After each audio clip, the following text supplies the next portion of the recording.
It will be good to get back to the Sleeping Lion. After a fortnight going up and down the still river chasing a bad lead on a missing blacksmith, you can almost feel the warmth of the inn's hearth when Gloomhaven's walls come into view. You are almost home.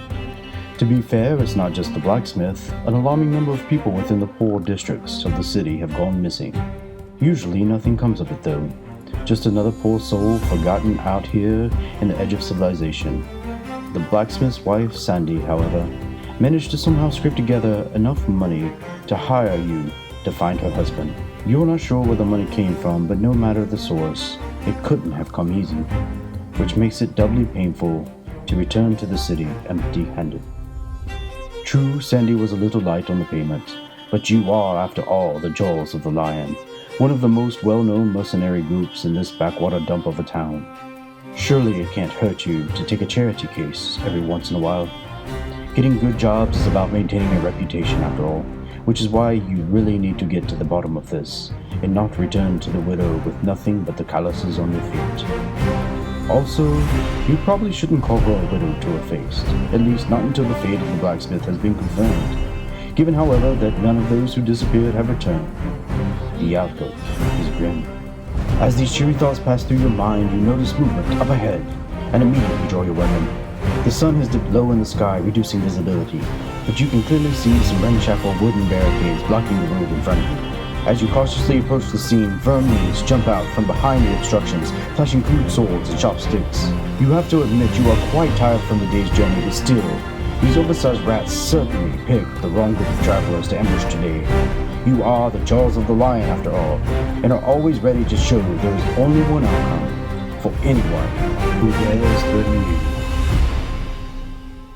Welcome down to the table, everyone. I have everything set up for the first scenario in Gloomhaven, Jaws of the Lion. Now, full disclosure, I have not played this. I have not even played original Gloomhaven before. I have looked through the first two scenarios in the book just to get a feel for it, and the cool thing is it's going to walk us through together. This is a great game if you've never played Gloomhaven before, because the first 5 scenarios are tutorial missions that walk you through the full rules of the game. Now what I'm planning to do is do all 5 of the first scenarios, and that'll probably give us enough of a feel that you'll know if this is a game for you or not, just like with all the playthroughs that are on this channel. But I'm definitely open to doing the full campaign. Now we'll have to pepper other videos in there of other games, but over the next month and a half or 2, we can certainly try to get through this campaign. Let me know if a full campaign of this is something you'd be interested in. So right now we're safe. You can watch this and it'll give you a good introduction to the game, and there won't be really any big spoilers. I don't think that the branching paths and stuff start until at least scenario 6. Well, the cool thing now is that since we're going to learn this together, I don't have to go through a bunch of rules until we get to them. Let's just meet our characters. I chose the 2 that looked the most interesting to me. First is Hatchet. Now this dude looks really cool, and this is his miniature. I had a ton of fun painting him, even though I was scared of painting so much brown.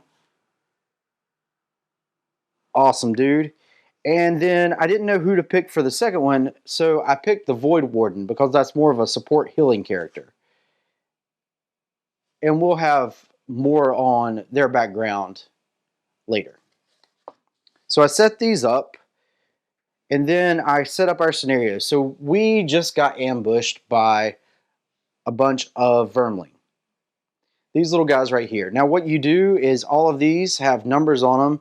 I just randomly grabbed ones and put them in either a white stand or a gold stand based on these things right here. This tells you with the number of players, we're going to be playing with 2 characters. That's how you play solo. So we look at the 2-player box. For instance, this one has a black bar, meaning that we don't place an enemy there. This one has a white bar on the first one. That means we place a white enemy there randomly. And this one has a gold one. So we place our elite enemy here. So the only difference is number 4 is the elite. I had a few of these golden dice and white dice lying around. I'm afraid it was going to be hard to see these little things pile up, and they tend to go everywhere anyway.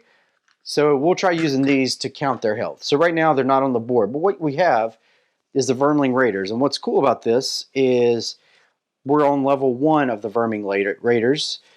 It can go 1, 2, 3 and flip over, and their stats change. So right now we're level 1, so we only see their profile and these stats. So a regular Vermiling Raider has only 5 health. A elite unit has 10. They both move 1 square and they both hit for 2 base. And then the numbers around correspond with the numbers of what they are. So this one's number 1. This one is number 2. And they have 0, or they have full health right now. This is why there's off of these. I just placed them where they go. This one's 3 and this one's 4. The next thing we did is I looked at our health and put that starting health here. We're at level 1.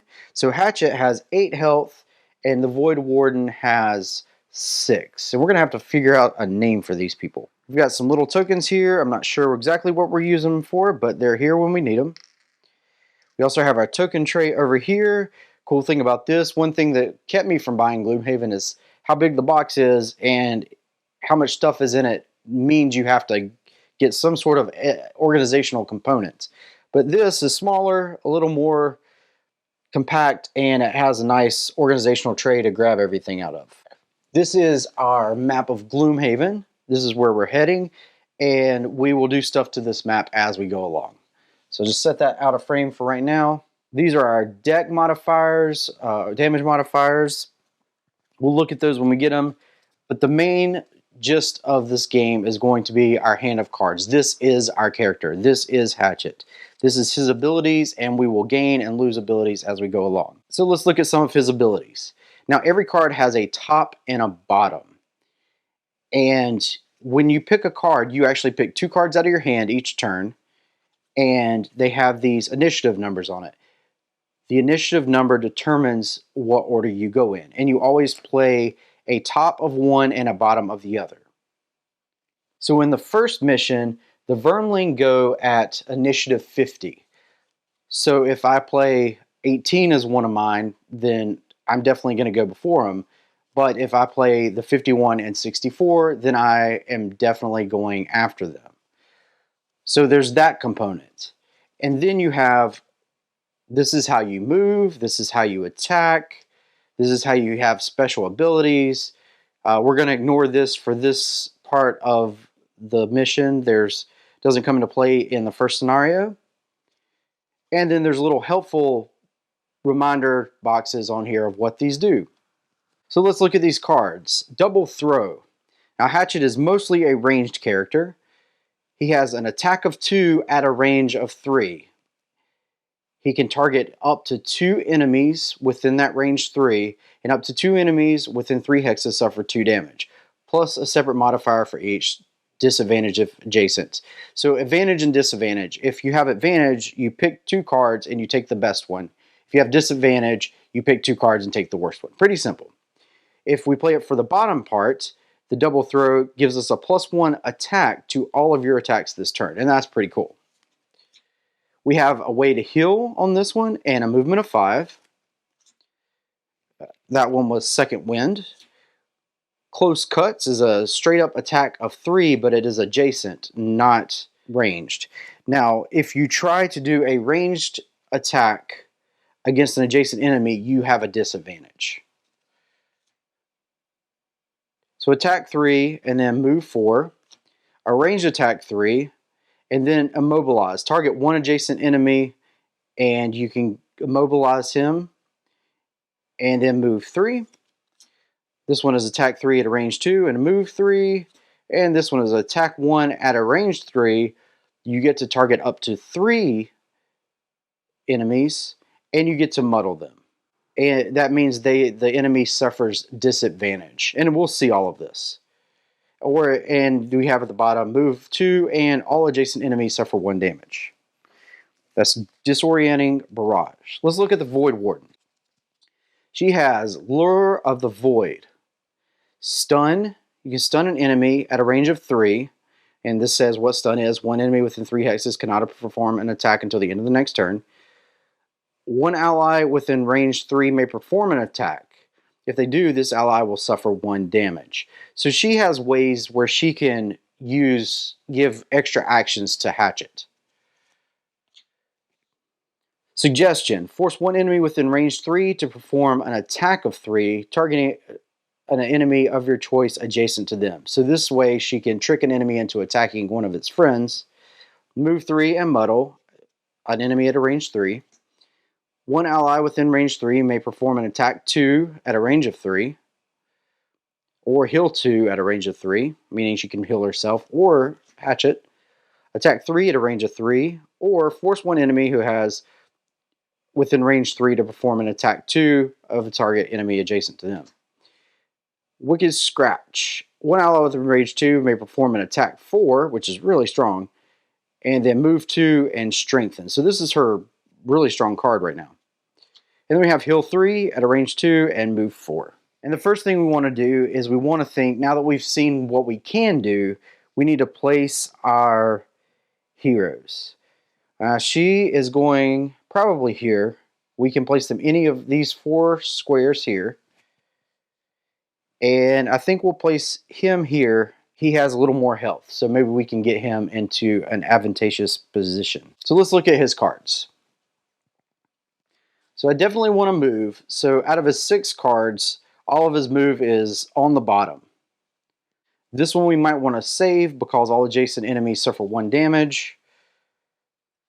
Now these guys on their turn are only going to move 1 space, and we'll get to that when it's their turn. But thinking of that, I'm going to be doing a lot more ranged attack. So I probably want to get some good movement in, and I won't be doing an adjacent attack probably in the first round, it looks like. So let's get movement of 4. And the initiative on that is 25, and you take your lowest. I don't need to heal.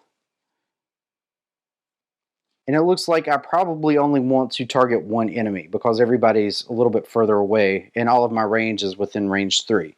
So let's just do a simple attack. We'll attack for 3 at a range of 3. At least that's the plan. Now, once you reveal stuff and you see what everybody's initiative is, when it's your turn to actually play, you can change up what you're going to play. But you are beholden to the 2 cards you played. So we'll have those 2.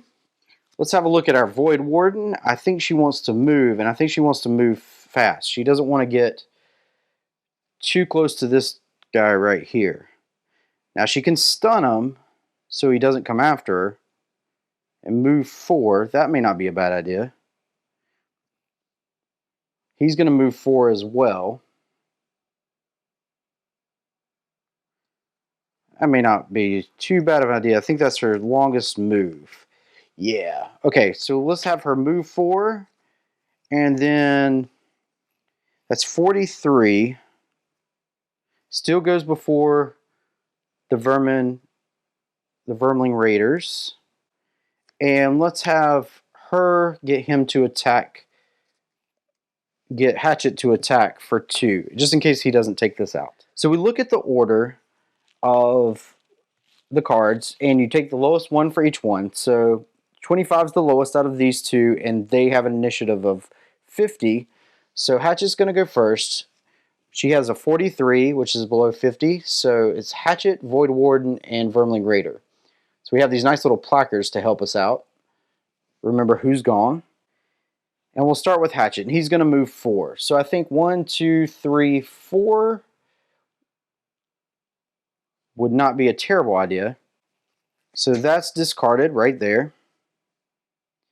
And then he's used the bottom of that one, so he has to use the top of this one, which is attack 3 at a range of 3. So he automatically starts with a base of 3. We're going to target the number 2 Vermiling Raider right here. And what we do is we flip a card off of this deck. We have a +0. Now let's gain a look at the deck real quick.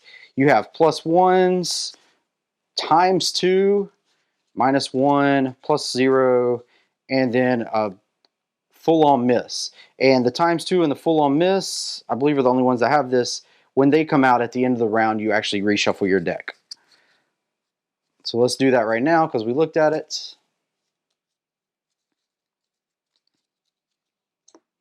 So a +0. So he attacked for 3. It was not modified by anything.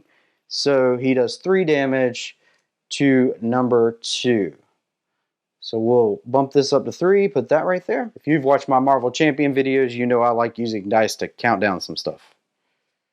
Track health. So Hatchet's gone. We're looking at the Void Warden now. Nobody needs to heal, so I think she's going to stick with her move 4. 1, 2, 3, 4. Right behind him. So that's discarded, and then one ally within range 3 may perform an attack 2 at a range 3. So we're going to try to finish him off. Just get him out of our hair. Otherwise, he will move on his turn here and be able to attack. Vermiling Raiders are only melee, so they can only attack adjacent characters. So let's attack for 2. So we still, even though it's her turn, it's his attack, so he's still going to pull a card, and he pulls a +1. Fantastic. So 3 more. They have a health of 5. So Vermiling Raider number 2 is gone. Now the objective of this scenario, and it may change throughout the other scenarios, but the objective is simply to kill all the enemies. Goal, right there. Kill all of the enemies. So our Void Warden has gone, and now it is the enemy's turn. You start with the Elite first. They move up to the number of spaces. He can move 1, and they focus first, so they're looking for the closest one. Right now they're pretty close together, so it doesn't really matter, but it would be his focus. 1, 2, 3, 4. 1, 2, 3, 4, 5. And if they're adjacent to an enemy or able to attack, they can, they don't. He's going to move 1, well, 1, 2, 3, 4, 1, 2, 3, 4. It doesn't matter. So let's have him go this way. This one can only go here. And there you have it. That's a turn of Gloomhaven, Jaws of the Lion. Not utterly difficult, but there's a lot of decisions that can be made. Now the next thing that's kind of neat about this is we keep playing cards. We don't get these back until we take a turn to take them back. And you don't lose your turn, but when you take a card back, and you have to have at least 2 cards in, which we do, you lose a card. And we'll see that. We'll play through the whole hand probably. I think we want to move him 2 maybe to get him right here. Now these green areas are obstacles. They don't block line of sight, but they do block movement. Only walls, these double-lined areas here, block line of sight. And line of sight is simply if you can draw a line from any point on your hex to any point on their hex, then you have line of sight. So I have line of sight on this one, even though an obstacle goes through that line of sight. We can see over it their low obstacles. And it does say here, if the Demolitionist, if we're playing that, they can destroy these obstacles, make paths, but we're not playing with that. Let's use the move 3 and use this where he can target 3 enemies and muddle 1. I think that'll be powerful. If we're here, we're within range 1, 2, 3, 1, 2, and 1, 2 of all those enemies. So that will work out fine. Now he's moving at a 24 and a 51. I think if we can get her to move 2 and use strengthen on him, that would be really great. So we need to be able to go before Hatchet, and she can play this one, which is force an enemy within range 3 to perform an attack 3 on a target of an enemy of your choice that is adjacent. I don't think we're going to be able to play that, but that's one of the tough decisions I think of this game. So it will be the Void Warden, Hatchet, and then the Vermiling Raiders. Alright. So my goal is to get him here. So since she goes first, maybe she goes here. Oh, maybe not. 1, 2, 3. I think I want to stay in range of this one. So I really think we should maybe try to stun an enemy, but we need another card under 50. So I guess we'll use this movement of 3 and muddle. So she'll do some shenanigans, I think. So 23, that's going to put her above Hatchet, and the Vermiling Raiders still last. So she goes first. She moves 3. 1, 2, I think right here would be good. And she muddles an enemy. This is the Muddled Token. Question mark. Let's look at what this does. Handy dandy little cheat card. Muddle. Disadvantage on all attacks. Remove at the end of the next turn. So I think you're supposed to place them here, but on games like this, I usually typically place them with the character, so I remember. I think she can either do this one or 1, 2, 3, this one. Our goal is to get him here so he can hit multiple targets. So I think we'll muddle this one because this one will be able to attack once it moves. Actually, no. Let's muddle this one. Well, you can straight up stun that one. That's what we wanted to do, stun. So, range enemy 3. This one's within range 3, and we stun it. And stun is simply cannot perform actions, remove at the end of the next turn. So, it skips its turn. Stun token right there. Perfect. That's her turn. Now for hatchets. We want him to move 3. 1, 2. We're only going to use 2 of the 3 movement. And then attack 1, range 3, 3 targets. So all of these will have status at the end. Let's find another Muddled Token. So we'll attack 1 here. We get a +1. So that is 2 damage to number 1. And then we'll attack this one. We attack for 1. +0 is just 1. So number 3 is 1 damage. Then we attack this one. And we get the ×2. Fantastic. Well, 1 times 2 is 2. So not that fantastic. But still, I'll take it. 2 damage to him, and that's the one we're going to muddle. That's Hatchet's turn. Now let's go with the Vermiling Raiders' turn. This one wants to move. Well, first this one will move. He's there. He can't attack. So the muddled is gone. It only lasts till the end of their turn. This one wants to move. He can't. And you actually go in numerical order. So actually this one will move, I guess this way, and he can't do anything. So the status tokens are only helpful on that one, but that's worth it. We're down to 2 cards in each of our hands. So we'll just lay those down and we'll play them out. Barely, they both get to go first before the Vermiling Raiders, but Hatchet will go at an initiative of 18 and Void Warden's lowest is 49. Well, he doesn't need to heal. She will have the ability to let an ally attack. We could get a +1 to that attack, making it a 5. That might be helpful. No enemies are adjacent to each other.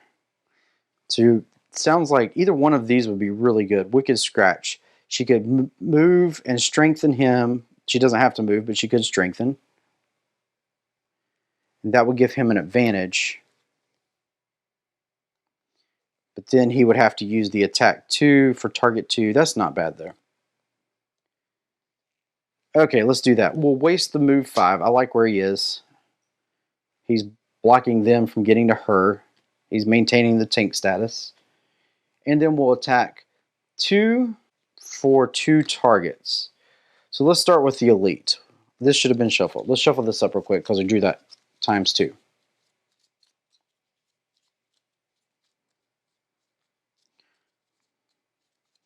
Okay, so on the elite, we're attacking for 2, and we pull a +0. So just 2 more on the elite. That's 4 out of his 10. Whoops. 4 out of his 10. His second one will be on number 1, since he has lower health. No, actually, it'll be on this one. So 2 attack, ×2 is 4.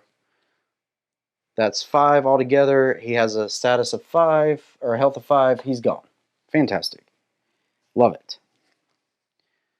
And that frees her up to force within 1 enemy within range to attack 2 target enemy of choice. We're going to end up wasting that one, And she's going to play the top, so she can play the top of this one. One ally within range 2 may perform an attack of 4. I think we could probably take him out, but he's only going to move 1 next turn and not get to us. This one will be on top of us. So let's try to do as much damage to him as we can. So we're attacking for 4. Hatchets, she's allowing Hatchet to attack for 4. We should have recycled this.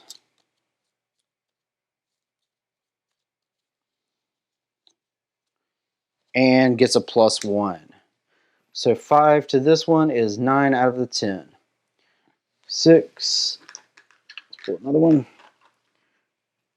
7, 8, 9. And that's the end of that turn.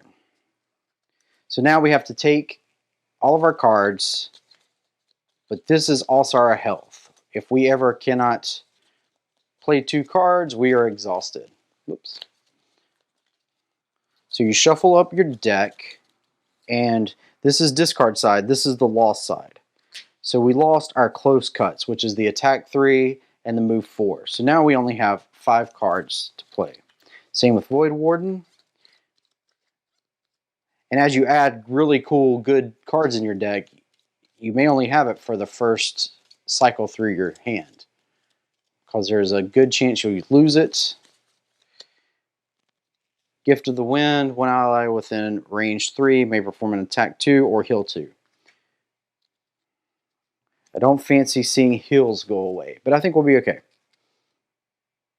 We've got both of them down to within 1 attack, 2 each. We could probably take them out. Speaking of which, I think we should try to attack 2 targets. See what damage we can do. So in order to play that, I need to play something else. I think we'll just play our heal card so that we go early in the initiative. At 18, this would put us after the Vermiling Raiders. And with her, let's continue to let him attack. So she'll play that, which allows him to attack for 4. And we need something lower than the Vermiling Raiders, so let's use our 23. That'll actually allow him to go first. Play our 23, which has Move and Muddle on it, and that'll allow both of them to go before the Vermiling Raiders, so it maintains that same order. So he goes first. These people really need some names. We need to come up with one.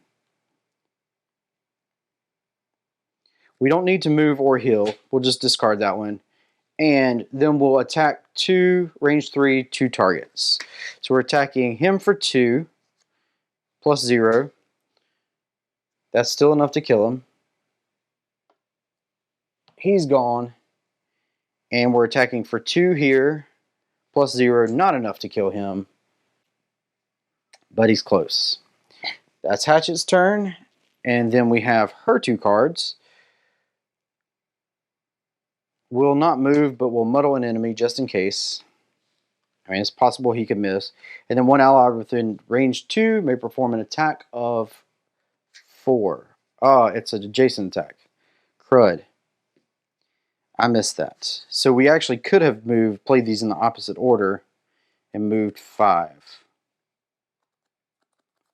We'll live with it. We'll see what happens. But yes, you can move in the opposite after you've attacked. Ah, that's terrible. Okay, Vermiling Raider is going to get a turn. Bam, Muddled's gone. So now he just needs to attack. We will play an attack and either stun or make an ally attack. So 49, 67, 35, 24. Order stays the same. Let's attack for 3. +1 is 4. And he's gone.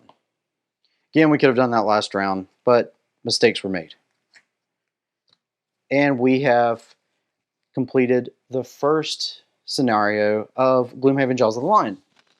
So we'll read the conclusion. You wipe the blood of the last vermling from your face, and your thoughts return to the sleeping lion. Surely, they've got a stew ready by now. It would be so perfectly warm and soothing, and it's right through that gate. so close you can already taste it. But then another thought comes. It is highly unusual, brazen really, for a pack of vermlings to operate this close to the city. Could they be behind the string of disappearances? It's a long shot, but worth investigating, especially considering this ambush site doesn't look like their base of operations. There is probably a nest nearby that, with any luck, will have more information on the missing blacksmith. And treasure. Treasure would be nice.